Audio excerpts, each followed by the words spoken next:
ডিভোর্সের 1 বছর পর আমার প্রাক্তন স্বামীর মেসেজ আসলো। তারপর আমার এলোমেলো জীবনটা আরও এলোমেলো হয়ে গেল। তার ছোট একটা মেসেজে আমাকে এতটা আঘাত করবে কখনো ভাবতেও পারিনি। রাত 3টার সময় মেসেজটা ছিল, তোমাকে ছেড়ে আমি জীবনের সবচাইতে বড় ভুল করছি, পারলে ক্ষমা করে দিও। তার মিনিট 5 পরে আরেকটা মেসেজ আসলো, আয়েশা পারলে আমাকে ক্ষমা করে দিও। আমি আমার আম্মুর কথায় তোমাকে অনেক ভুল বুঝছিলাম, তোমাকে ছেড়ে দিয়েছি। এখন হাড়ে হাড়ে বুঝতেছি তোমার শূন্যতা। আমি আজ পৃথিবী ছেড়ে চলে যাব।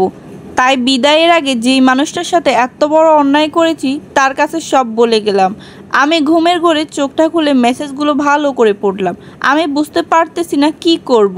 কিন্তু যে মানুষটা ডিভোর্সের আগে বলেছিল তুই আমাকে কল বা মেসেজ দিলে আমার মরা মুখ দেখবি, সেই মানুষটা আজ আমাকে মেসেজ দিচ্ছে। সুন্দর একটা সংসার ছিল আমার, 8 মাসের সংসার, বাচ্চাও পেটে এসেছিল, কিন্তু তারই আঘাতে বাচ্চাটা রাখতে পারিনি। পরনারীতে আসক্ত স্বামীকে সঠিক পথে আনতে গিয়ে অনেক অপবাদ শুনছি। শাশুড়ি তখন ছেলের পক্ষেই কথা বলতো। এক রাতে পরকীয়ায় বাধা দেওয়ার কারণে আমার পেটে লাথি মারে, 2 মাসের বাচ্চা নষ্ট হয়ে যায়। ব্যথায় 3 দিন ছটপট করার পরে হসপিটালে নিয়ে যায়। আমি তখনই বুঝে গিয়েছিলাম এই সংসার আর আমার হবে না।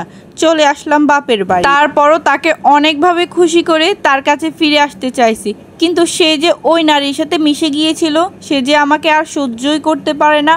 অনেক কান্নাকাটি করছি, সেই মানুষটাকে আর পেলাম না, পেলাম শুধু ডিভোর্স লেটার। তারপর ওই মেয়েকেও বিয়ে করলো, মেনেই নিলাম। আমি আমার ভালোবাসা দিয়ে তাকে আটকে রাখতে পারি নাই।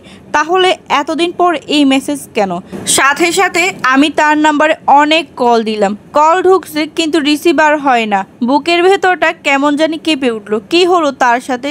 সে এত সহজে ভেঙে পড়ার পুরুষ তো না, তাহলে কেন এই মেসেজ? ছটপট করতে করতে রাত 3টায় শাশুড়িকে কল। এই শাশুড়ি মানুষটার জন্যই আমার সংসারটা আর নেই। তবুও কল দিলাম, কল দিয়ে যাচ্ছি, একটু পর রিসিভ করলো।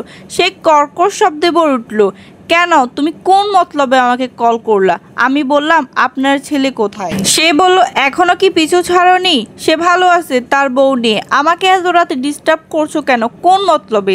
আমি বললাম কথা রাখেন, আগে সে কোথায় সেটা বলেন।